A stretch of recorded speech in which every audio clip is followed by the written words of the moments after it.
Algunas reflexiones sobre la pasión del Señor. La pasión de los justos.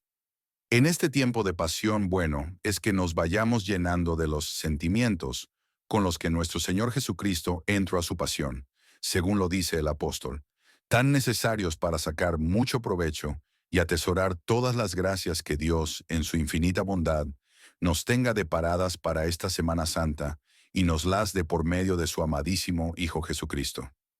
Esta idea del sacrificio nos lleva al conocimiento de un misterio del Antiguo Testamento. Los justos son en la tierra los representantes de Dios. El gobierno divino sobre los hombres está lleno de misterios que los hombres no alcanzan a comprender. Los justos, guiados por la fe, los acatan, no sin grave dolor de su alma. Pero los malvados toman de ahí ocasión para insultar a la providencia del Señor. Esto engendra una lucha en la que los justos tienen mucho que sufrir y muchas ocasiones de ofrecer al Altísimo el sacrificio de su espíritu atribulado. El profeta Elías, valiente luchador contra la idolatría fenicia, defendida por la poderosa reina Jezabel, huye al desierto y, desfallecido, pide la muerte al Señor. Basta, Yahvé, lleva mi alma, que no soy mejor que mis padres. Primera, Reyes 19:4.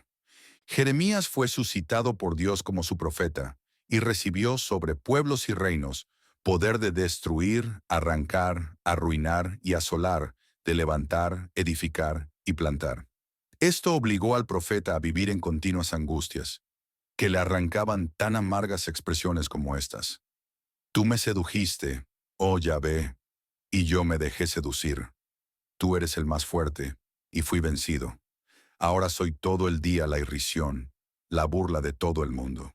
Siempre que les hablo tengo que gritar, tengo que clamar. Ruina, devastación, y todo el día la palabra de Yahvé es oprobio y vergüenza para mí. 27:11.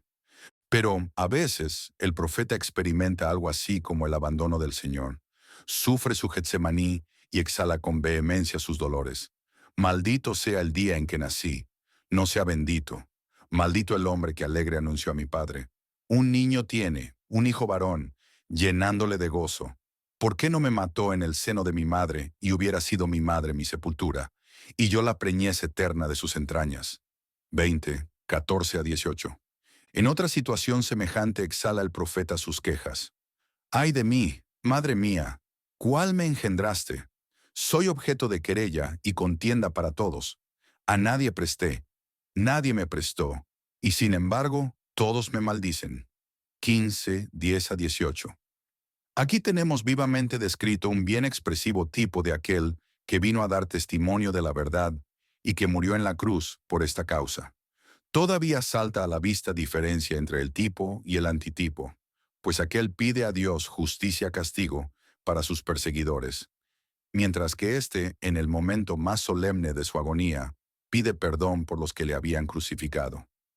Según el primero, la justicia debía cumplirse sobre las espaldas de los pecadores, pero el segundo, ofrecida por él la satisfacción plena de la justicia, pide solo perdón y misericordia.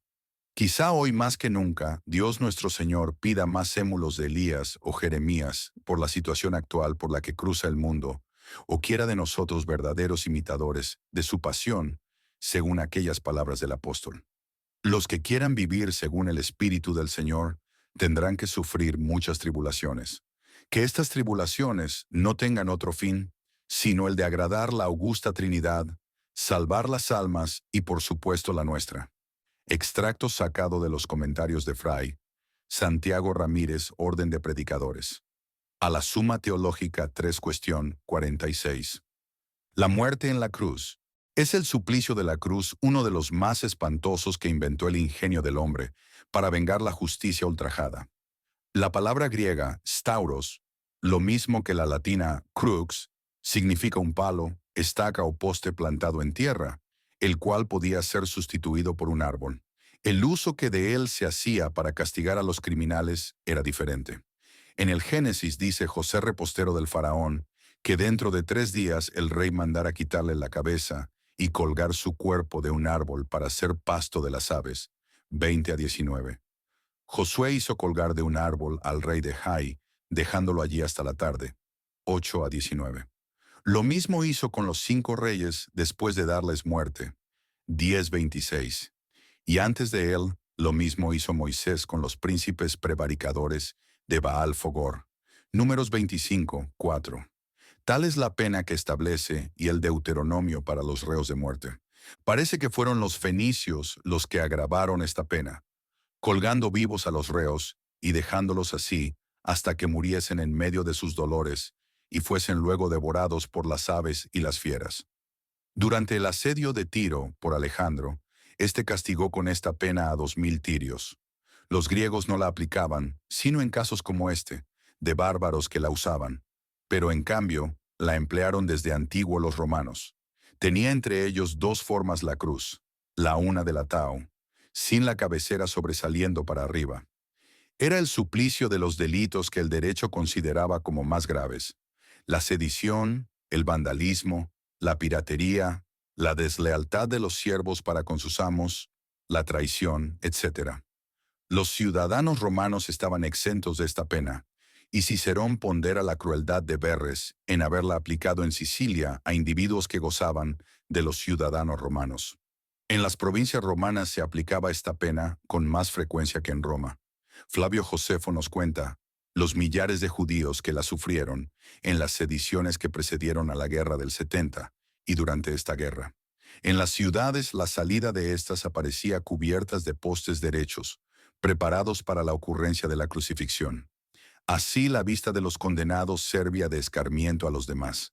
Cuando uno era condenado a este suplicio, empezaban por administrarle la pena dura de la flagelación, que a Jesús le perdonó Piloto, porque ya antes de la sentencia se la habían mandado dar para calmar la furia de los judíos. Lucas 23:22.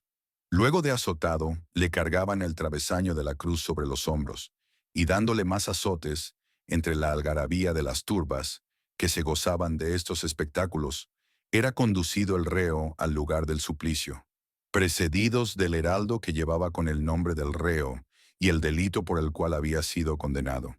De aquí que toma Jesús la imagen de tomar la cruz y seguirle. San Mateo 10:38. Llegado allí, se le desnudaba, dejando sus vestidos a los 4 soldados encargados de la ejecución. El poste, clavado en tierra, tenía en la parte baja el subpedaneum, un taco de madera que servía de apoyo a los pies. A media altura otro, sobre el cual el reo venía a quedar a horcajadas. Todo esto para ayudar a sostener el cuerpo del pobre reo, a quien la gravedad inclinaría hacia el suelo. Los textos históricos de que disponemos no están claros sobre el modo como los soldados levantaban en alto al reo para clavarle con 4 gruesos clavos, 2 en las manos y 2 en los pies. Sobre la cabeza colocaban el cartel con el nombre del reo y la causa de su condenación. Parece que, entre los judíos, que no gustaban tanto del desnudo como los griegos y romanos, se consentía cubrir con un paño las partes naturales. Asimismo se administraba al condenado una bebida de vino con mirra, a modo de anestésico, para que no sintiera tanto los dolores. De este modo, enclavado en la cruz, quedaba el pobre reo, guardado por los soldados hasta que moría, y su agonía podía prolongarse varios días. Por eso Pilato se admiró de que Jesús hubiera muerto tan pronto. Ya muerto, era abandonado en la cruz para que las fieras y las aves de rapiña lo consumiesen, a no ser que el juez hubiera concedido a la familia o amigos del reo para que le diesen sepultura. Cuando por algún motivo se quería que los reos acabasen más pronto, se les quebraban las piernas, con lo que se desangraban enseguida y acababan su triste vida. También esto debía ser usual en Judea, a causa del precepto del Deuteronomio 21:23. Era este suplicio no solo terrible por los dolores y la duración, sino también sumamente afrentoso, ya que no se aplicaba sino a los grandes criminales y a las personas de baja condición. Por lo cual San Pablo, que conocía bien esto, dice de Jesús que se humilló, hecho obediente, hasta la muerte y muerte de cruz. Filipenses 2:8. Y en la epístola a los hebreos se dice que soportó la cruz, si hacer caso de la ignominia. 12:2. De aquí nació el juicio que judíos y gentiles formaban del Evangelio, que les ofrecía como objeto de fe y de adoración un Dios crucificado. Era esto para los griegos una locura, y un escándalo para los judíos. Primera epístola a los Corintios 1,23. San Pablo dice a los judaizantes que se aferraban a la circuncisión y a la ley para tener que soportar el escándalo de la cruz de Cristo. Gálatas 5:11, capítulo 12. Este escándalo debía ser también el que inclinaba a muchos herejes al docetismo y a decir que la crucifixión había sido solo aparente, o que Simón de Cirene había ocupado en la cruz el lugar de Jesús. Santo Tomás tenía especial devoción por la pasión de Jesucristo, y el Señor le había concedido una inteligencia grande de sus misterios, que él gustaba de explicar, sea al pueblo en sus sermones, sea a los doctos en sus comentarios del Nuevo Testamento. He aquí sus propias palabras sobre el tema que estamos tratando. Por muchos motivos fue convenientísimo que Cristo padeciera muerte de cruz. Primero, para ejemplo de virtud, pues dice San Agustín, la sabiduría de Dios tomó la naturaleza humana para ejemplo de vida recta. Pertenece a esta recta vida el no temer a lo que no es de temer. Hay hombres que si bien no temen la muerte, pero se espantan ante cierto género de muerte.